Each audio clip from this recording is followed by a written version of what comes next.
BNP বলছে যে সংবিধান সংস্কারের বিষয়টি আলোচনার টেবিলে ছিল না, সে বিষয়টি আনা হয়েছে, অর্থাৎ যে বিষয়ে আলোচনা ছিল না সেটি এসেছে। সেই সঙ্গে আবারও ঐক্যমত না হলেও পরবর্তীতে অগোচরে কিছু বিষয়ও এসে গেছে। এসব বিষয় নিয়ে বিএনপি কথা তুলেছে। 48টি বিষয়ের কথা বলা হচ্ছে। একটু জানতে ইচ্ছা করে যে ধরেন 48টি বিষয়ে ফজলে হুদার ভাই দল 18টার মধ্যে সে না, আর বাকি 30টার মধ্যে সে হ্যাঁ, তাহলে সে ভোট কিভাবে দেবে? সে যদি হ্যাঁতে দেয় তাহলে তো না ভোটগুলো তো হ্যাঁ হয়ে গেল। এই যে জটিলতা তৈরি হলো এতদিন পরে, আলোচনার পরে, এই জটিলতা কেন তৈরি হলো? না, বিষয়টা তো এরকম না। ইনফ্যাক্ট আপনি যখন ফেব্রুয়ারি থেকে শুরু করে সেপ্টেম্বর অক্টোবর পর্যন্ত আপনারা, উনি একটা নোট অফ ডিসেন্ট দিছে, উনি একটা নোট অফ ডিসেন্ট দিছে, কিছুটা একমত হয়েছে। তার মানে কি, পক্ষে বিপক্ষে আছে, ডিভিশন ওখানে আছে। তার মানে ঐক্যমত্য হয় নাই। হয় নাই যেহেতু ঐক্যমত্য, সেই কারণে আসছে গণভোটের প্রশ্ন। যদি তার ঐক্যমত্য এসে যাইত তাহলে তার কোনো গণভোটের প্রশ্ন ছিল না। বিষয়টা কি পরিষ্কার হয়েছে? হ্যাঁ, যদি সবাই ঐক্যমত্য হয়ে যেত যে এখানে যা যা প্রস্তাব দিচ্ছে আমরা সব মেনে নিলাম, তা তো হয়েই গেল। কেন হয়ে যাবে? কেন হয়ে যাবে? জনগণের রায় কোথায়? সেটা তো অন্য কথা। আচ্ছা, আমরা যে রাজনৈতিক যে মতটা এখানে আমরা বসছি, আমরা তো ওই রাজনৈতিক, ওই আপনি যেটা বলছেন সেটা নিয়ে ডিবেট আছেই, জুলাই সনদ নিয়ে ডিবেট আছে, সেটা একটু পরে বলছি। এখন আপনি সিম্পল থাকলে যদি একমত হয়ে যেত সবাই, তাহলে তার গণভোটের প্রশ্ন আসতো না। একমত না হওয়াটাই তো স্বাভাবিক। গণতন্ত্র সবাই যদি একমত হয়ে যায় তাহলে দ্বিমতের আর কোনো দাম থাকলো না। সে কারণেই তো আপনি যদি বেসিক কতগুলো জিনিসে একমত না হন, আপনি 100টা বিষয় আছে মনে করেন, এর ভিতরে 70টা 80টা 90টা আপনি একমত হয়েছেন, 10টা হইলে না যেটা বেসিক জায়গা। আমরা কিন্তু সংবিধান নিয়ে আলোচনা করছি না, আমরা আলোচনা করছি এইটা।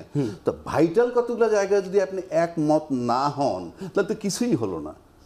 কতগুলো ভাইটাল জায়গা আছে যে কোনো জিনিসের, কতগুলো মূল, যেমন একটা বিল্ডিংয়ে 150, 200, 300 বিম থাকে, তার ভিতরে 20টা 25টা লোড বিয়ারিং বিম থাকে, যেটা পুরো বিল্ডিংয়ের লোডটা নেয়।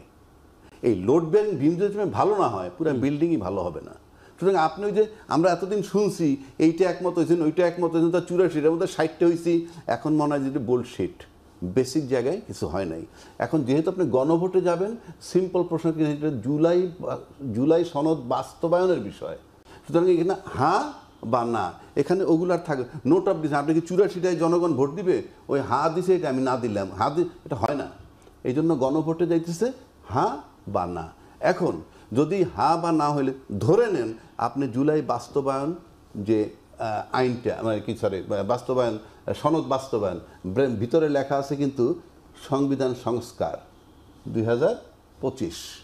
তার মানে হচ্ছে এইটা যদি আপনি পাশ করান, এটা পাশ করার পর সেকেন্ড ধাপ আসবে এইটার আলোকে নির্বাচন।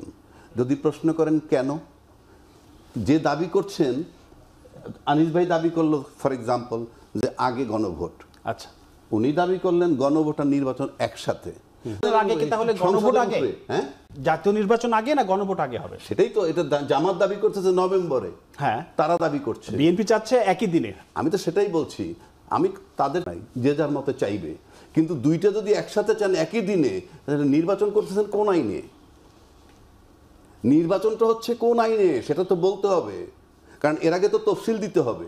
তো তফসিলে তো বলতে হবে আমি সংবিধানের অত অনুচ্ছেদ মোতাবেক নির্বাচন তফসিল ঘোষণা করছি। এই যে অনুচ্ছেদ, কোনটার অনুচ্ছেদ নেবেন আপনি?